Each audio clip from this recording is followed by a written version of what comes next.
Technology, a huddle for creativity, is just like gold calling the ocean a barrier for a ship. In truth, it is a very first source which helps it sail. With this, good morning everybody. Today I proudly stand before you to share my point of views in the against of this motion. Is technology clipping the wings of the creativity or not? So, in my perspective, technology is not a cage, but a catalyst. Not a limitation, but a liberation. Human-rated MDM-3 rocket, the Gaganyaan mission, utilizes the human-rated MDM-3, Launch Vehicle Mark 12, a modernized version of ISRO's heavy-lift rockets. This adaptation includes the enhanced frame to ensure crew safety during the launch and the assist phase. The integration of Crew Escape System, CES, allows for a rapid astronaut evacuation in the case of emergencies or during the initial stage of flight. To call technology a cage for creativity is just like saying holes in the wall for the sky.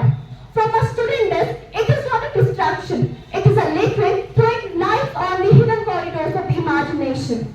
From a teacher's perspective, it is not a rival, but a mirror reflecting endless ways to engage a young mind and turning dry facts into the real life stories.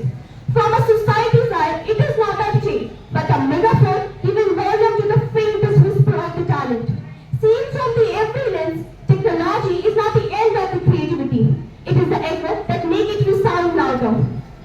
Once, Henry Matisse said that creativity takes courage and technology gives that courage.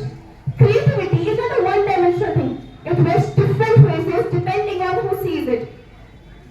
Like, far from restricting imagination, it provides the very first tool which helps for a global reach to turn the raw ideas into the reality. Let's take an example of surgical robot, the Da Vinci surgical robot. They do not place the doctor's creativity. In fact, they enhance it by helping the doctor that human hand alone cannot do. Here, the robot acts as a brush and the doctor remains the artist, proving that robots just amplify the creativity, does not diminish it. Satellites are the most creative outcome of the technology that have become eyes in the sky and safeguard humanity. During floods, cyclones, or earthquakes, satellites predict images and help the people to go far from there and guide the rescue team to run to the right place. Here, technology is not clipping the wings of the creativity. Here, technology is turning the human imagination into the real life force. So, ladies and gentlemen, technology is not the end of the creativity. It will be like light diminishes the vision.